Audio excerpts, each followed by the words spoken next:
that's the other thing. We just sit here and spoken about the battlefield for a long time. Let's take a step back. Before the special military operation began in, I think it was February 4th of 2022, Vladimir Putin, it was on the eve of the Beijing Olympics. You remember those? Vladimir Putin flew to Beijing to meet with Xi Jinping, and they had a little summit. And at that summit, they published a 5,000 plus word joint statement. This statement basically said that Russia and China were declaring not violent war, but declaring war against the rules-based international order. They said that this order simply sustains an American hegemony, that a singularity that the world no longer can support. And so they said instead, we're going to support what they called a law-based international order. They're going to begin to build structures to accomplish that.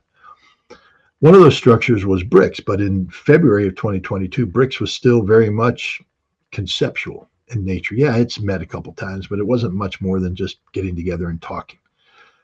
But then the war in Ukraine began, and it became sort of an existential struggle between the rules-based international order and the law-based international order that Russia and China were promoting. And BRICS is accelerated.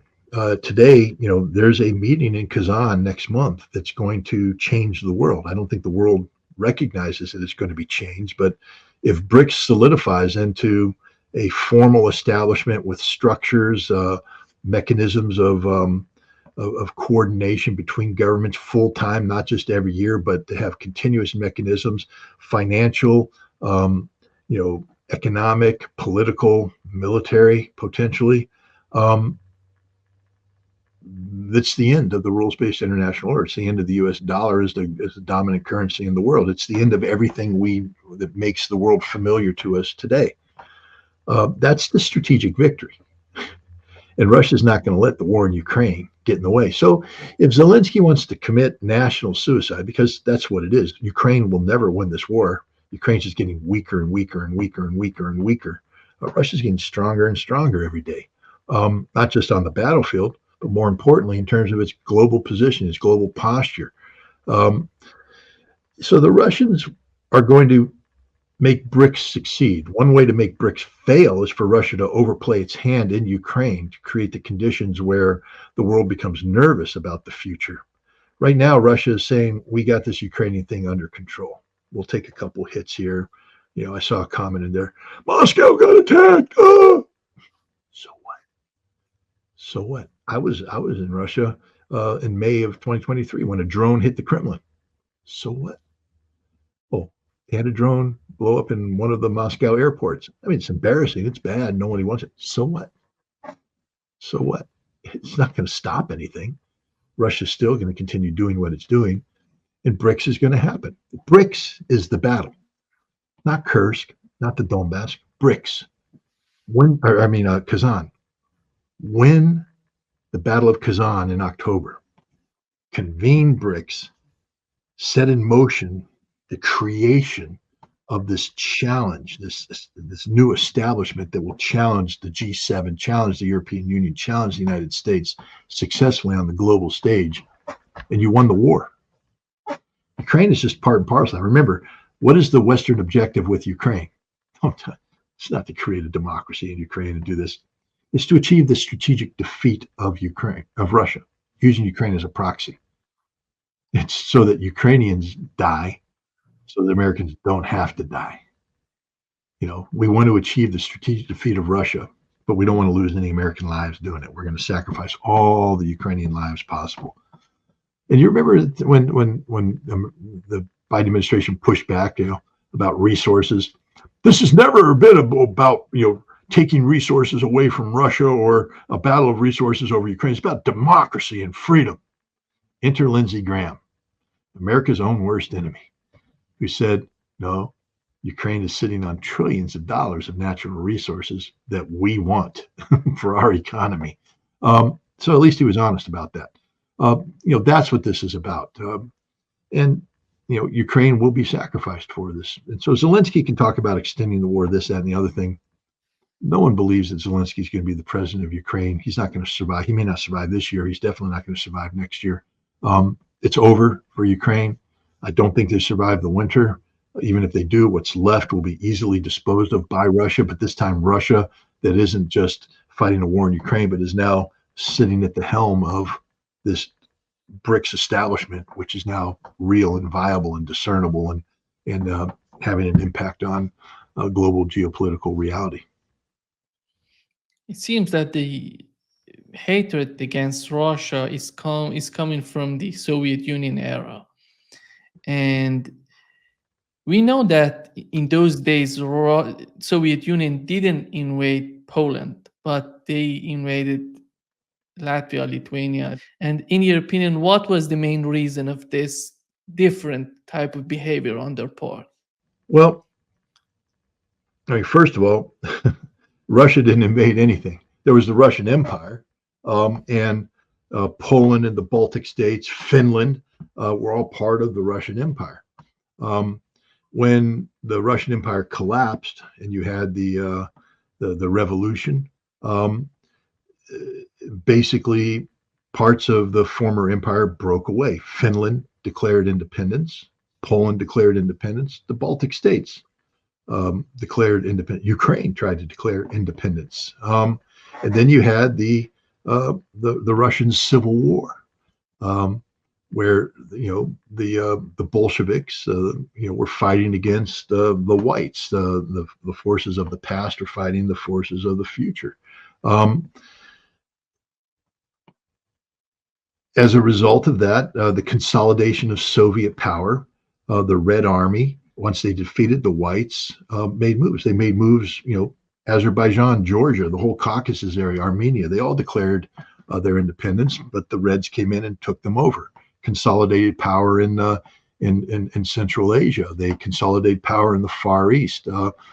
They made a deal with the Finns that Finland will be free. The Baltic states were occupied or reoccupied or retained. And they made a move on Poland. We tend to forget that. The Boudinny's First Cavalry Army riding in, the gates of Warsaw, then the miracle of the Vistula, and then they drove back, and the Polish army thrust deep into Ukraine, captured Kiev, and moved back, and then the Soviets counterattacked, and then there was a peace treaty, and you carved out. That's how you got Western Ukraine. What is Western Ukraine today? Part of Poland and all that. So of course the Russians went into Poland. Of course they did. They just, at that time, remember, they just fought. They're coming off of a world war that weakened them. Then they fought a revolution that weakened them. Then they fought a civil war that weakened them. And by 1921, 1922, they were just exhausted. And so they accepted the peace. That's reality. That's how Poland got to be Poland. It wasn't because the Russians didn't go into it. I just told you they did. It was just because the both sides exhausted themselves, and it was time for peace. But it was an uneasy peace. There was always resentment in Russia for giving up territories that they considered to be historically part of Russia, the Russian Empire, Belarus, which is why, if you recall, when at the end of World War II, Stalin, it's interesting history. People should go into it. You got the Churchillian point of view, about the betrayal of the Polish people, and you got Stalin saying restoring the border to where it needs to be, the Curzon line and all this kind of stuff that got, the Western territories or Eastern Poland became Western Ukraine, which became part of the Soviet Union, post-war Soviet Union. Part of it went to Belarus as well. It's part of historical reality, all of that. But today there's resentment in the Poles. One thing that people don't talk about is the Volhynia massacre. In 1943, where 110,000 Poles were slaughtered by the organization Ukrainian Nationalists, Banderists people. We also don't talk about the 40,000 Ukrainians that were slaughtered by the Poles. It was a two-way street, but very, very violent time. Poles haven't forgiven the Ukrainians for that to this day. Many Poles say that the Volhynia region is Polish. It used to be. They said we just need to repopulate it with the people that you killed. So I don't know where you're going with your question, but I think my answer is that, yeah, the Russians did invade Poland. The Soviets did. Houdini's First Cavalry Army was trying to take Warsaw and absorb Poland back into the post-Russian Empire, Soviet Empire. But it didn't work. Because it seems that these Baltic states were in fighting in favor of Nazi Germany, and we didn't see the same thing happening in Poland. Well, That's again, well, again, we got to go to history. If you take a look at, Germany had advanced during World War I up to almost the gates of St. Petersburg, and they had occupied in the collapse of the Russian army. They had occupied Ukraine, and so there's a German presence there, heavy German presence there. That eventually the Germans had to withdraw. But from the Baltic standpoint and the Ukrainian standpoint, they didn't identify with Germans as illegitimate occupiers, but the people that were seen as opposing Soviet authority, opposing the Red Army, and again, we're talking about in the 1920s, this all happening, 1919, 1920s. So when 1941 comes around, we're only talking 21 years. It's not that long. They have fresh memories, and so when the Germans came in to both the Baltics and Ukraine, there were many in both locations that viewed them as liberators from Soviet rule. And many Balts fought on the side of the Germans. Many joined the SS units. The Ukrainians, the same thing. The Galician division was a Ukrainian division within the Waffen SS. Hundreds of thousands of Ukrainians fought on the side of Nazi Germany, both in that division and other units as well. And today, when you take a look at, when the Organization of Ukrainian Nationalists try to defend their historically inconvenient ties with Hitler's Germany, they said, well, we had to choose the lesser of two evils. That to us, the greatest evil was Stalin and the Bolsheviks and the communists. And so we aligned with the Germans to fight them, but we also fought the Germans. They say that we were on both sides of that argument. But all I know is at the end of the war, the German intelligence organization run by General Galen, controlled the Banderas and controlled other Ukrainian nationalist movements and kept them under their control as this organization was absorbed almost in its entirety by the United States Army, then later the CIA, to continue using the Banderas as a foil against Soviet rule. There was in Western Ukraine, there was an insurgency, CIA-backed insurgency that kept up until 1954, 1955. The CIA was funding Ukrainian nationalists in and out of Ukraine up until 1990. So yeah, these people definitely had a pro-German bent to them. Yeah, the history is so complicated in that region, but at the end of the day, I don't understand why they're trying to say that Russia is Soviet Union, because we know Soviet Union was a big territory. Russia was part of that territory. Most of those leaders of the Soviet Union were not Russians. And at the end of the day, but everything happening during those days, it's about Russia, not about Soviet Union.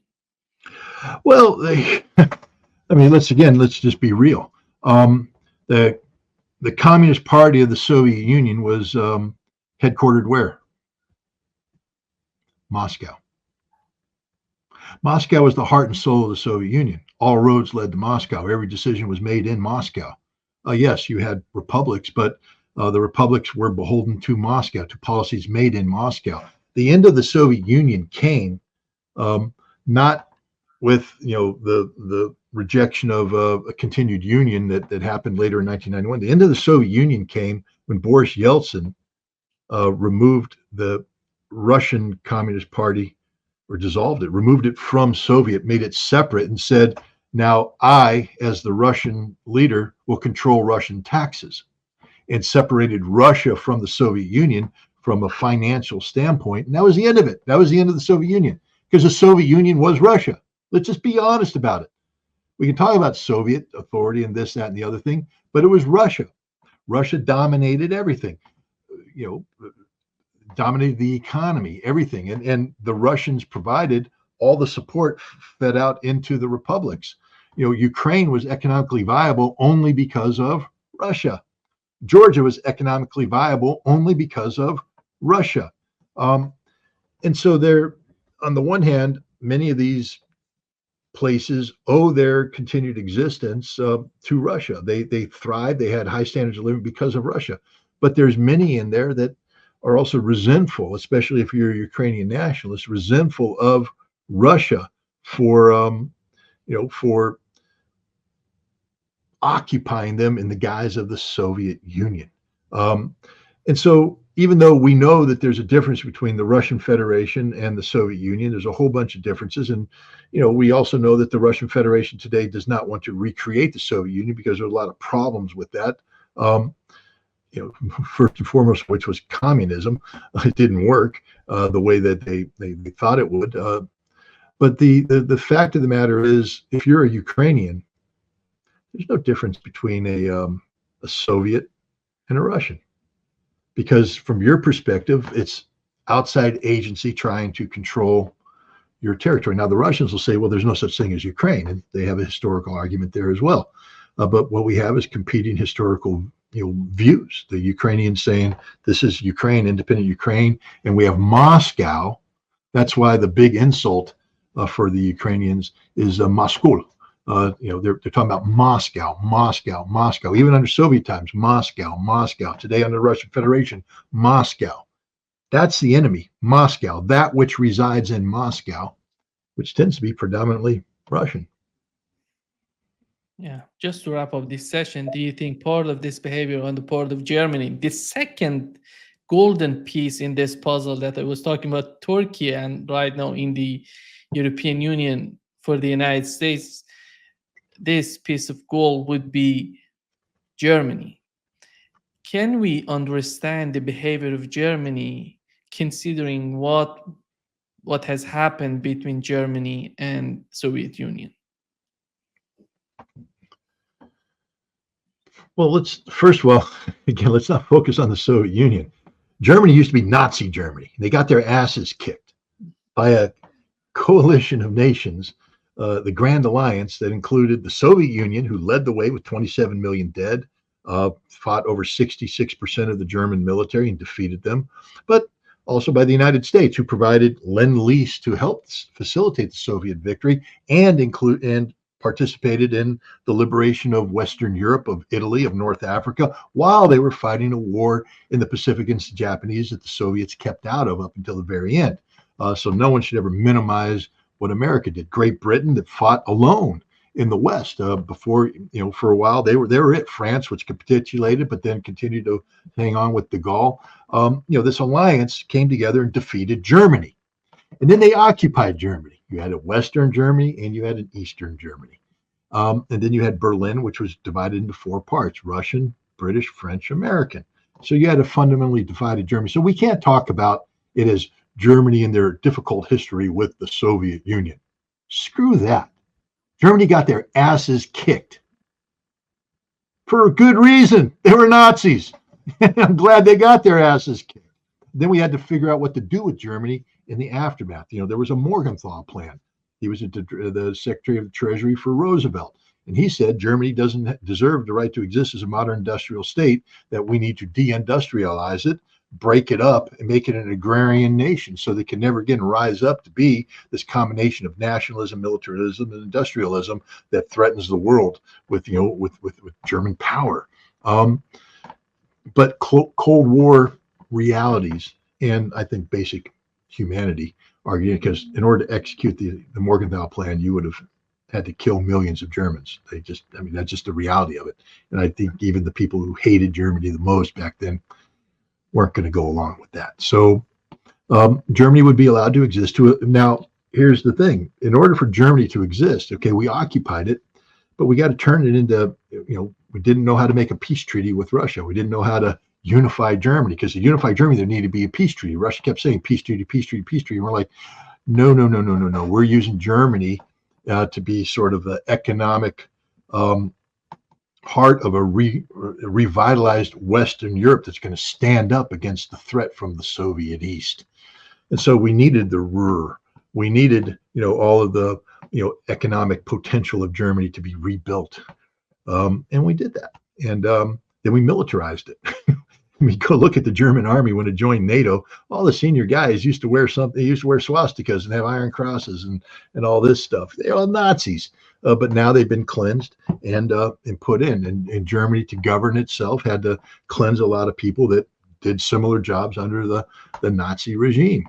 New politicians, new faces, but the same old Nazi. Meanwhile, in East Germany, they're under Soviet occupation. And the Soviets build a communist government there as well. So you have two now. You have one society, Germany, that's been broken into two, and it's developing in independent ways. Again, it's not. Stop blaming the Soviets. They always wanted a peace treaty. They wanted to unify Germany, but they needed to do it controlled, because remember, our thing is, we have to come over across the Atlantic to kick the Germans' ass. We had to do that in World War I. Lafayette, we are here, and we had to do it in World War II, and we came in and we did it, and we're not going to do it again.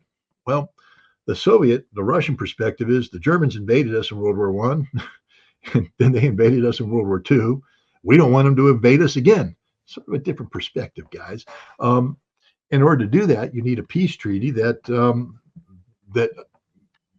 builds in, guarantees that Germany is not going to become the Fourth Reich, and march on Russia again. But then what happens is there's the collapse of the Warsaw Pact, the collapse of Eastern Bloc communism. And overnight, Germany de facto becomes unified. The wall came down, they were there. So now how do you negotiate your way out of this? Well, there are two aspects of it. There's the aspect that everybody in the West focuses on, which is, the guarantees given to the Russians that not 1 inch eastward, that they can withdraw the Russian army, hundreds of thousands that occupied East Germany, withdraw them so that can be absorbed. But they didn't want to create a vacuum that had NATO sucked into that, and suddenly NATO's borders are expanded up. That's what James Baker promised, lied through his teeth. That's what they all the West lied. Okay, that's the part that everybody focuses on. What people don't focus on is, how does the West absorb East Germany? That's a part of history that the West has largely ignored. And they did it in a very, very ugly way. First of all, the East Germans were always treated as second-class citizens. When they talked about because the East Germans had a very long, a very, very big military. For the most part, they weren't allowed to join they become unemployed.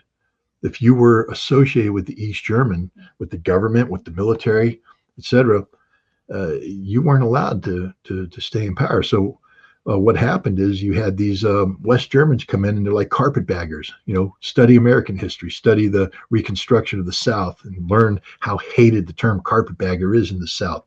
These Northerners coming in and taking over. And that's what happened in East Germany. They were taken over. The West came in to exploit them, not to absorb them, not to treat them as equals, to exploit them. And there's been a lot of bitterness and resentment in the East ever since. There was elections earlier this month in Thuringia and Saxony.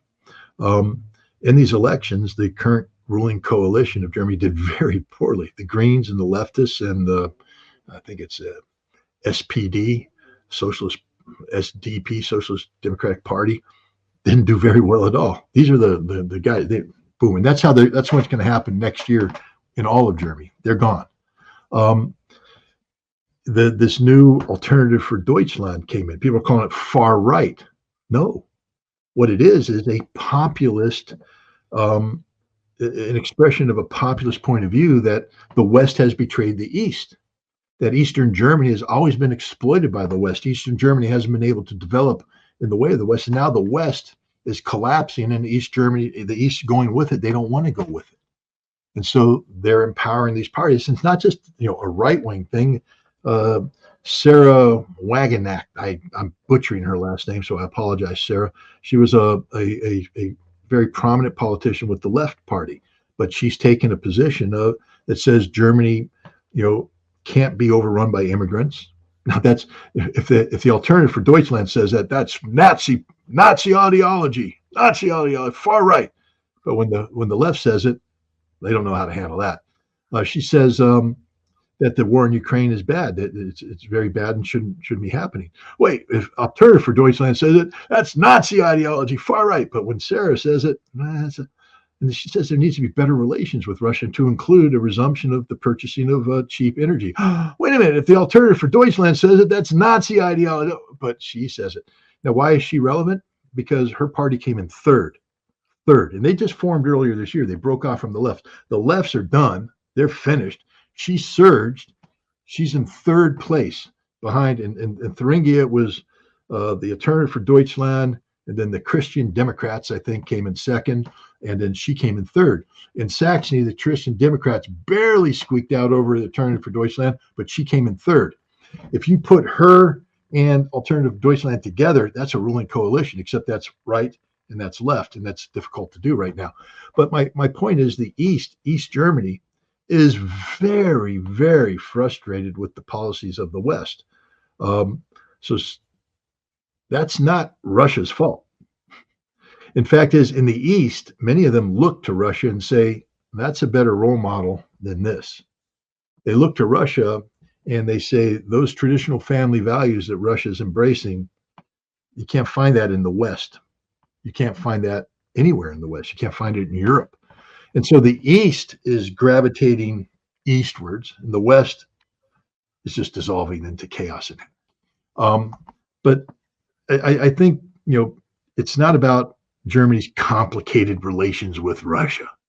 In fact, those are the least complicated relational aspects in Germany right now. The most complicated ones are the ones in the West, where Germany has lost all sense of what Germany is, who the Germans are. Instead, they become part of this European concept that is meaningless and has led to a total dissolution of that which used to define Germany, except for what happens when nations go into crisis. Let me remind you.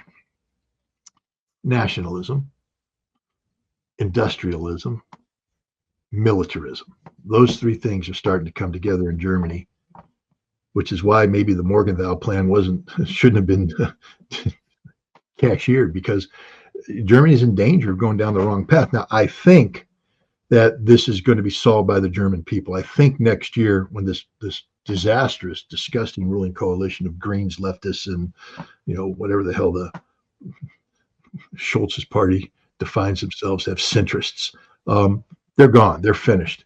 And they're the ones that were trying to revive Germany as this militaristic society. And when they go, I'm hopeful that which replaces them will be more focused on repairing Germany and making Germany a healthy place to live than they are about asserting Germany as some sort of, look, man, we had German officers in full German uniform doing a briefing on German TV about German tanks operating in Kursk, and they all remembered what happened. You have people like Gary Kasparov saying that Germany failed us once before. Well, what does that mean, Gary?